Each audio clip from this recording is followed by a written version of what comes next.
بسم الله الرحمن الرحيم. بسم الله الرحمن الرحيم.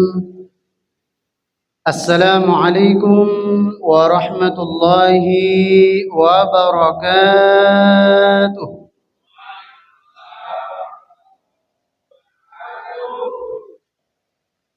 الحمد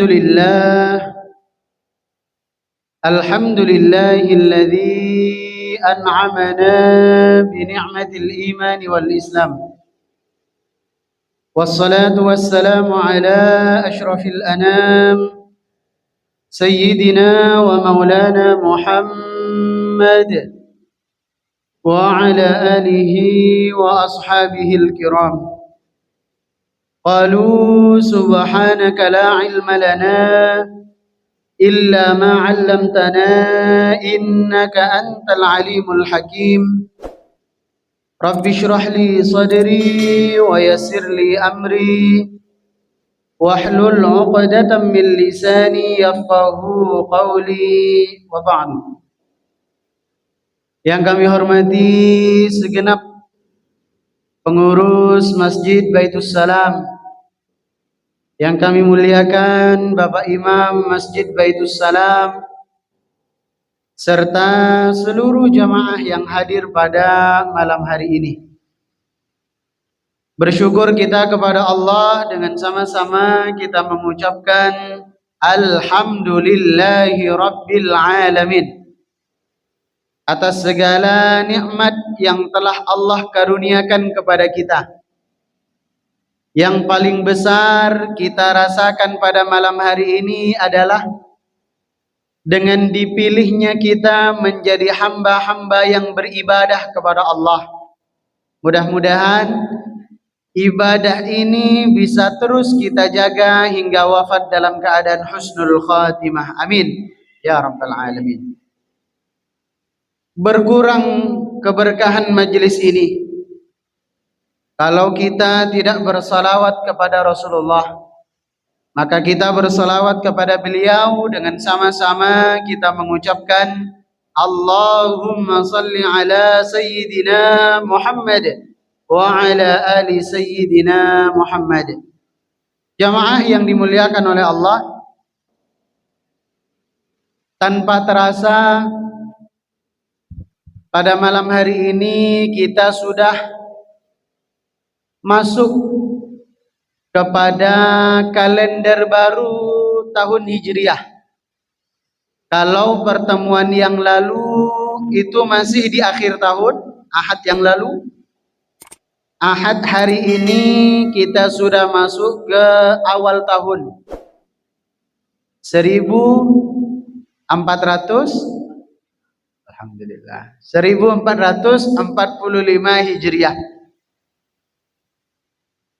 Ada satu peristiwa besar yang melatar belakangi kenapa kalender dalam agama Islam itu disebut kalender Hijriah, karena diambil dari peristiwa yang terjadi pada tahun itu, yaitu hijrahnya Nabi Muhammad sallallahu alaihi wasallam. Tapi kita tidak akan menceritakan sejarahnya dengan detail, karena sepertinya malam Ahad besok Masjid Baitus Salam baru mengadakan peringatan tahun baru Hijriah. Kalau tidak salah ya, malam Ahad besok Pak ya. Alhamdulillah. Jadi bukan itu yang akan kita bahas, tapi lebih kepada pelajaran yang bisa kita ambil, hikmah yang bisa kita petik hari ini dari perjalanan hijrahnya Nabi sallallahu alaihi wasallam. Karena jangan sampai kita hanya sebatas memperingati begitu saja tanpa ada hikmah yang bisa kita petik untuk kita jadikan prinsip. Kemarin waktu Idul Adha kita sudah singgung, jangan sampai kita hanya berlomba-lomba banyak-banyakan hewan kurban. Jangan kita hanya berlomba mahal-mahalan hewan kurban. Jangan kita hanya berlomba kepada setiap tahun hewan kurban kami semakin gede, setiap tahun hewan kurban kami semakin banyak. Bukan itu intinya. Yang menjadi inti adalah bagaimana kita yang berkurban pada waktu itu bukan hanya hewannya yang kita bunuh, tapi sifat hewan yang ada dalam diri kita juga disembelih. Karena ada di setiap kita yang setiap tahun menyembelih hewan, tapi merawat sifat hewan yang ada dalam dirinya. Sama dengan peristiwa hijrahnya Nabi Sallallahu Alaihi Wasallam, bukan hanya sebatas acara peringatan yang kita adakan dari tahun ke tahun. Kita undang tim hadrah, kita undang ustadz berceramah, kita taruh baliho di mana-mana selamat tahun baru Hijriah. Sementara tidak ada hikmah dan pesan yang bisa diambil. Maka itu yang akan kita kaji pada malam hari ini. Apa pesan yang bisa kita ambil? Hikmah apa yang bisa kita petik dari peristiwa hijrahnya Nabi Muhammad sallallahu alaihi wasallam? Satu, Nabi Muhammad sallallahu alaihi wasallam hijrah dari Makkah ke Madinah. Kenapa? Apa alasan Rasulullah hijrah dari Makkah ke Madinah?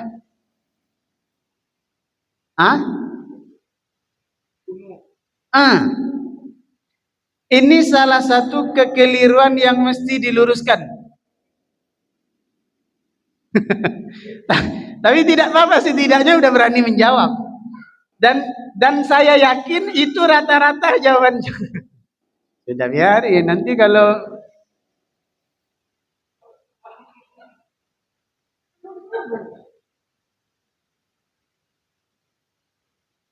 nah, bagus lagi ke sini. Memang kita beranggapan rata-rata selama ini kita menduga atau kita menganggap bahwa Rasulullah hijrah dari Makkah ke Madinah karena takut dibunuh. Pertanyaannya, apa iya Nabi takut dibunuh? Jangankan Nabi, sahabat-sahabat Nabi saja kan tidak takut dibunuh. Bahkan mereka jihad di jalan Allah, mempertaruhkan nyawanya, membela agama Allah dan menjaga Rasulullah. Kalau sahabatnya saja tidak takut dibunuh, apalagi nabinya. Sepertinya kurang masuk akal. Masa iya Nabi takut dibunuh?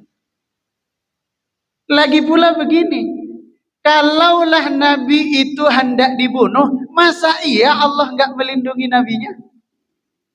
Iya kan? Masa iya Allah tidak menyelamatkan nabinya? Jangankan Nabi Muhammad, Allah berkuasa menyelamatkan Nabi Ibrahim sehingga dibakar pun beliau tidak kepanasan tapi justru kedinginan. Allah saja berkuasa menyelamatkan Nabi Musa sehingga ketika dikepung oleh Firaun diperintah oleh Allah melemparkan tongkat sehingga laut itu terbelah menjadi dua dan membentuk jalan yang luas. Allah berkuasa menyelamatkan Nabi Musa. Allah berkuasa menyelamatkan Nabi Isa sehingga ketika hendak dibunuh, sehingga hendak disalib, yang dibunuh dan yang disalib itu bukan Nabi Isa. Karena di dalam Al-Quran dibantah secara mutlak. Wa ma qataluhu, bukan Nabi Isa yang dibunuh. Wa ma salabuhu, bukan Nabi Isa yang disalib. Walakin syubbiha lahum, tapi yang diserupakan dengan Nabi Isa alaihi salatu wassalam. Allah berkuasa. Apalagi nabinya yang paling dicintai, apalagi nabinya yang paling banyak dipuji di dalam Al-Quran. Masa iya Allah tidak menjaga? Masa iya Allah tidak menyelamatkan? Maka sepertinya kurang masuk di akal kalau kita menganggap hijrahnya Nabi dari Mekah ke Madinah karena takut dibunuh. Karena kalaupun dibunuh membela agama Allah, matinya juga mati syahid. Maka jawaban yang tepat adalah hijrahnya Nabi dari Makkah ke Madinah bukan karena takut dibunuh, karena pasti Allah jaga. Hijrahnya Nabi dari Makkah ke Madinah alasannya adalah karena tunduk patuh kepada Allah Subhanahu wa taala. Ini yang harus kita ambil hikmahnya hari ini. Salah satu ciri orang yang beriman adalah ketika diperintah oleh Allah Subhanahu wa taala apapun perintahnya, maka responnya sami'na wa ata'na. Ya Allah, kami dengar, wa ata'na, dan kami patuh. Tanpa ada bantahan. Bahasa kitanya tanpa ita itu, tanpa ini dan itu. Karena banyak di antara kita hamba-hamba Allah hari ini yang ketika diperintahkan bukan justru langsung tunduk dan patuh, tapi lebih dulu mempertanyakan. Ustaz, kenapa ya kita sholat sehari itu 5 kali? Kenapa kita puasa hanya di bulan Ramadan saja? Kemudian kenapa zakat itu cuma 2,5%? Banyak sekali pertanyaannya, diamalkan tidak? Kenapa mesti kita menutup aurat sebagai seorang perempuan? Kenapa yang dikatakan aurat hanya wajah dan telapak tangan saja saat sholat? Kemudian kenapa ketika kentut yang keluar angin pantat, kenapa yang dicuci muka? Banyak betul pertanyaannya. Maka jamaah yang dimuliakan oleh Allah, dari peristiwa hijrah kita belajar pelajaran pertama adalah, hikmah pertama adalah bagaimana kita tunduk dan patuh kepada Allah Subhanahu wa taala sebagaimana Nabi sallallahu alaihi wasallam. Kemudian yang kedua, hijrahnya Nabi dari Mekah ke Madinah, jamaah sekalian, itu tidak mulus, tidak mudah. Bukan langsung simsalabim, celing hilang, langsung pindah ke Madinah. Meskipun sebenarnya Allah bisa. Isra Mi'rajkan saja Allah bisa kan memperjalankan Nabi Muhammad dari Masjidil Haram ke Masjidil Aqsa. Masjidil Haram kan di Mekah. Masjidil Aqsa itu di Palestina. Lebih jauh daripada Masjidil Haram ke Masjid Nabawi. Daripada Mekah ke Madinah, itu lebih jauh dari Mekah ke Palestina. Lebih jauh. Tapi Rasulullah diperjalankan oleh Allah dari Masjidil Haram ke Masjidil Aqsa ke Sidratil Muntaha. Tidak sampai 1 malam penuh. Tapi hijrahnya Nabi dari Mekah ke Madinah, banyak sekali rintangan-rintangannya. Bahkan sebelum hijrah kan Nabi bermalam dulu. Sebanyak 3 malam, selama 3 malam di Gua Sur. Kalau kita umroh, kita haji, kita akan diperlihatkan Gua Sur, tapi dari jauh. Karena agak sulit kita nanjak, gunungnya itu terjal, banyak bebatuan. Di situ dulu Nabi, bahasa kitanya transit 3 malam sebelum pada akhirnya hijrah ke Madinah. Itu pun hijrahnya kurang lebih memakan waktu 2 minggu perjalanan. Kenapa tidak langsung simsalabim gitu saja seperti Isra Mi'raj kan gampang. Di sini kita belajar suksesnya hijrah Nabi Shallallahu Alaihi Wasallam dari Makkah ke Madinah. Allah ingin memperlihatkan kepada kita bahwa agama Islam itu akan maju, agama Islam itu akan berkembang, agama Islam itu akan pesat kemajuannya, perkembangannya kalau antar sesama umat Islam bersatu dan memiliki tugas dan fungsinya masing-masing. Maksudnya apa Pak Ustaz? Ketika Rasulullah hijrah dari Makkah ke Madinah kan melibatkan banyak sahabat. Misalnya ketika Rasulullah keluar dari rumah sebelum subuh, sementara algojonya yang akan membunuh Nabi kan sudah berbaris di depan rumah Nabi. Siapa yang menggantikan posisi tidur Nabi? Sayyidina Ali karramallahu wajhah. Ada peran Sayyidina Ali. Ketika Rasulullah naik ke Bukit Sur, bersembunyi 3 malam sebelum akhirnya hijrah, siapa yang menemani di gua? Sayyidina Abu Bakar As-Siddiq. Selama 3 malam apa puasa, apa enggak makan, apa enggak minum? Makan minum, siapa yang antar makanannya?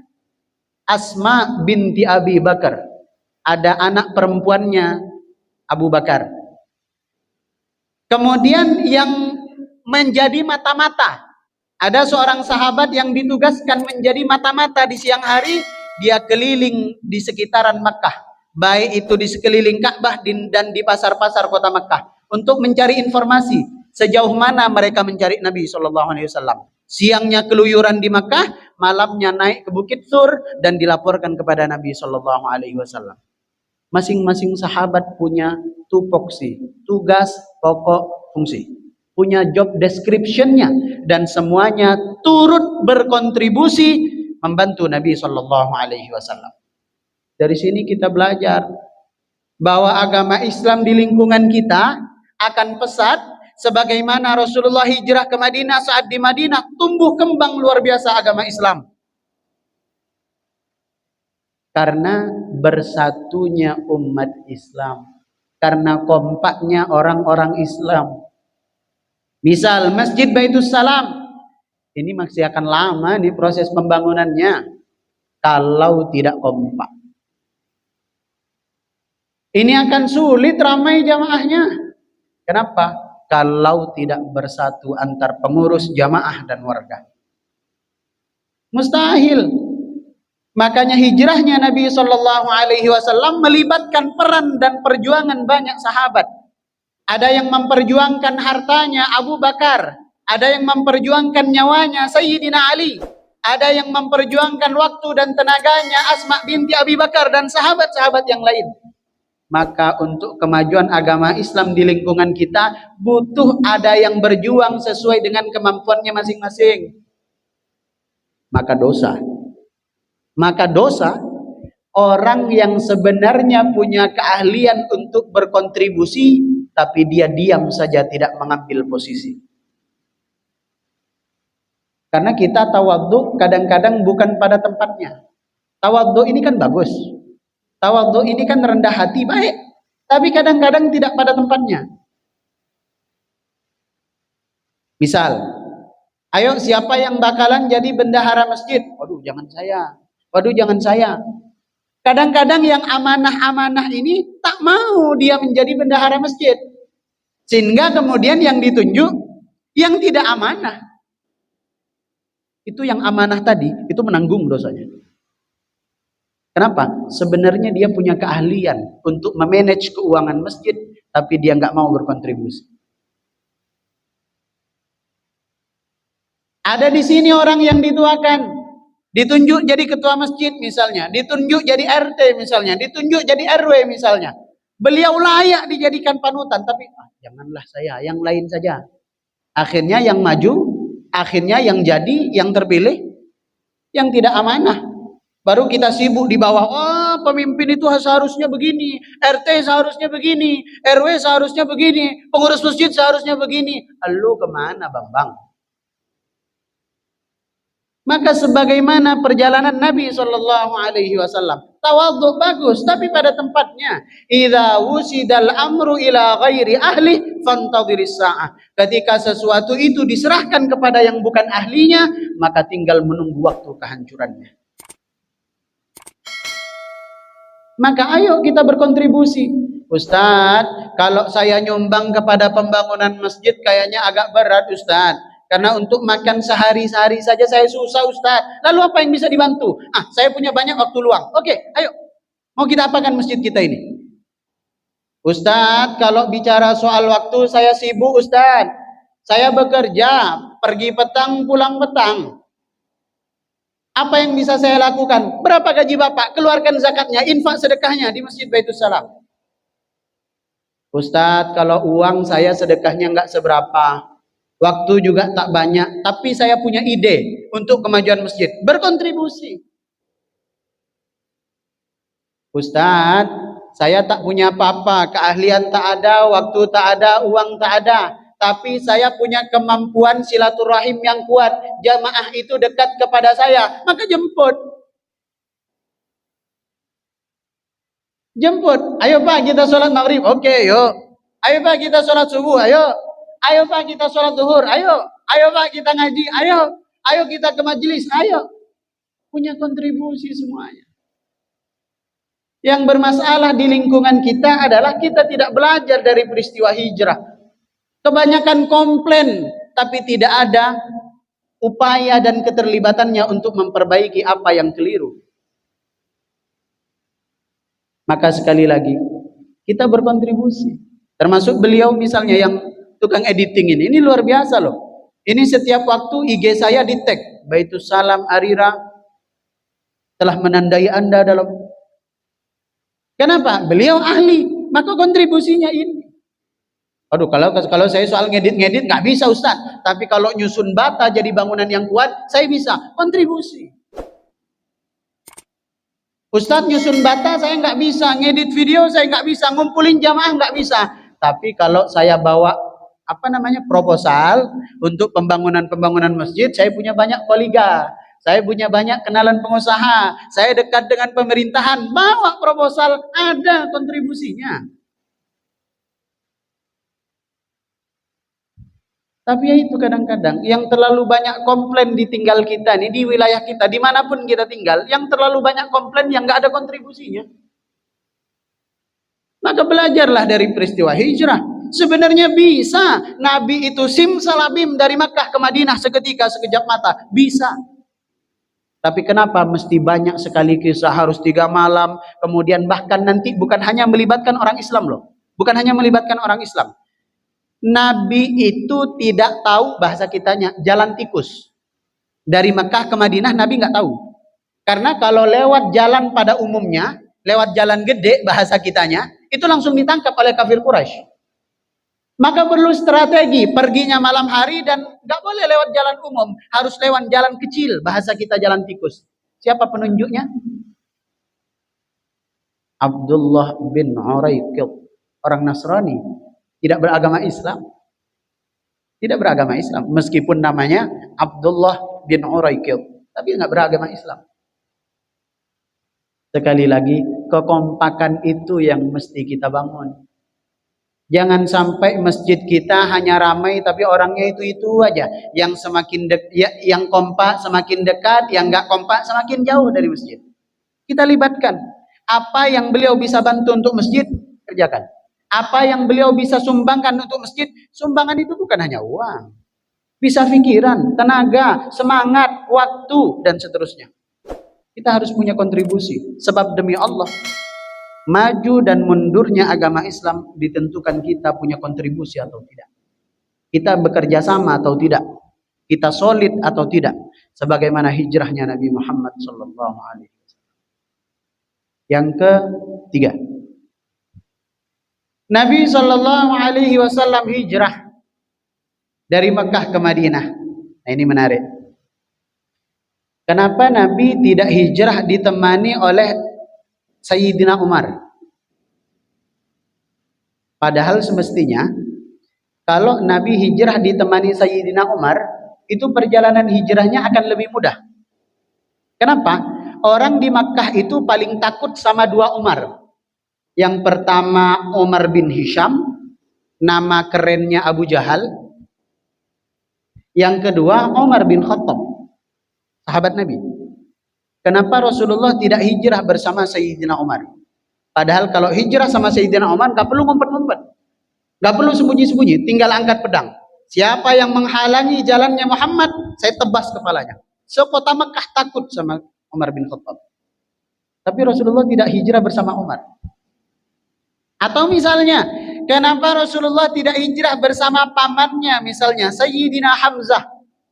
Sayyidina Hamzah itu ditakuti bukan karena hanya usianya yang sepuh, tapi keahliannya di medan perang. Kenapa enggak hijrah bersama pamannya saja? Sayyidina Hamzah yang sampai dijuluki sebagai singa padang pasir. Kenapa enggak sama Sayyidina Hamzah? Kan hijrahnya bisa lebih gampang, bisa lebih mulus dan mudah.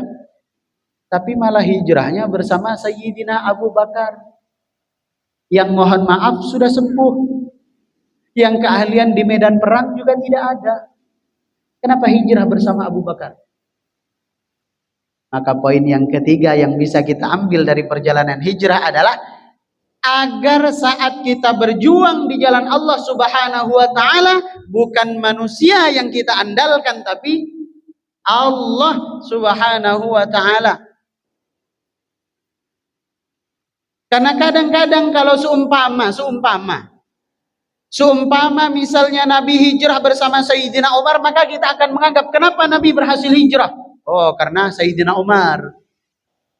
Kenapa Nabi berhasil hijrah? Oh, karena Sayyidina Hamzah. Tidak. Rasulullah berhasil hijrah dari Makkah ke Madinah karena Allah Subhanahu wa taala.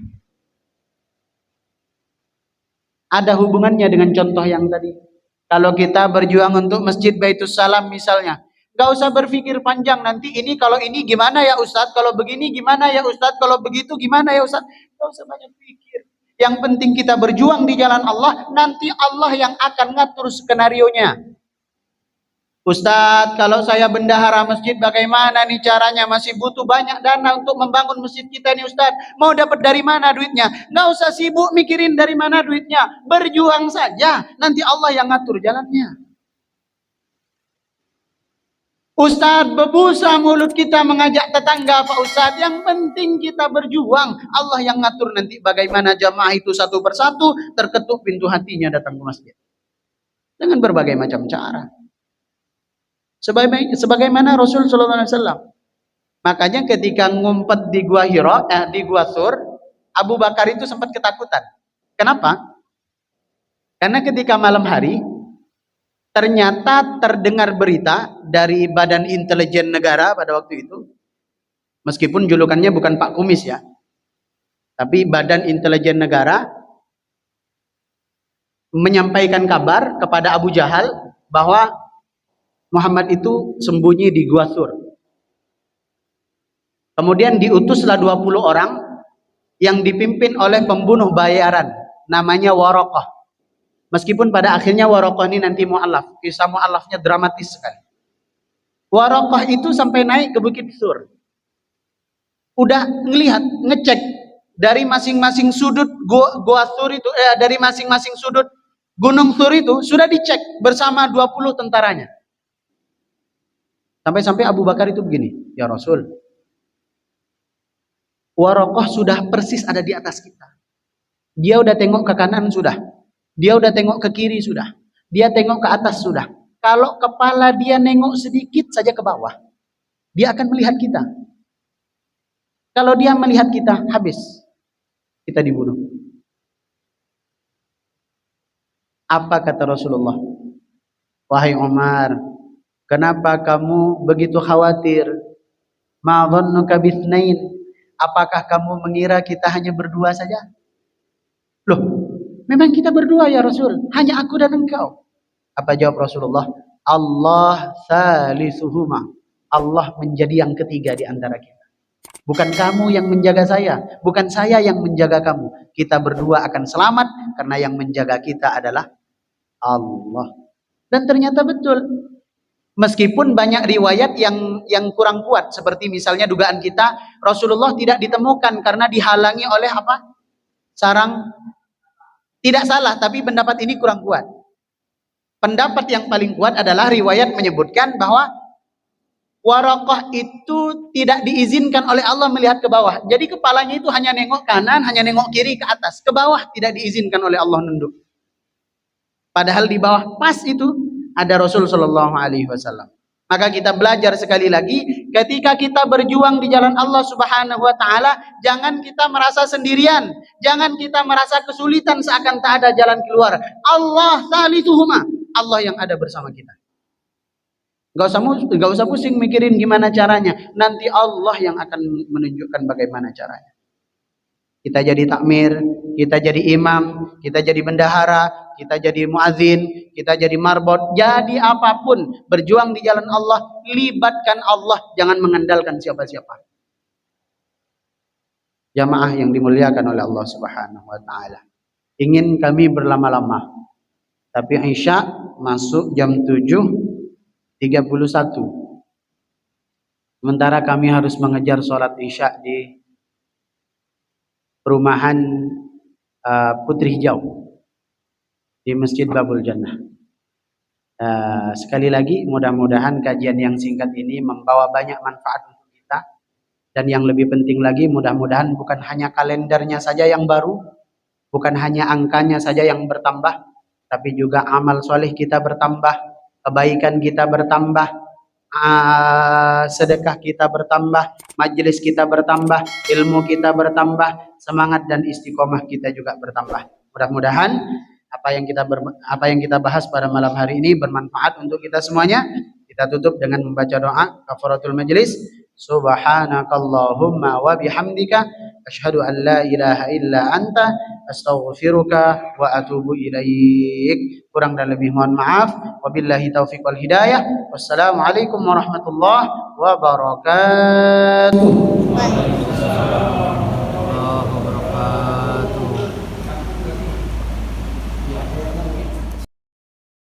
Sadaqallahul azim.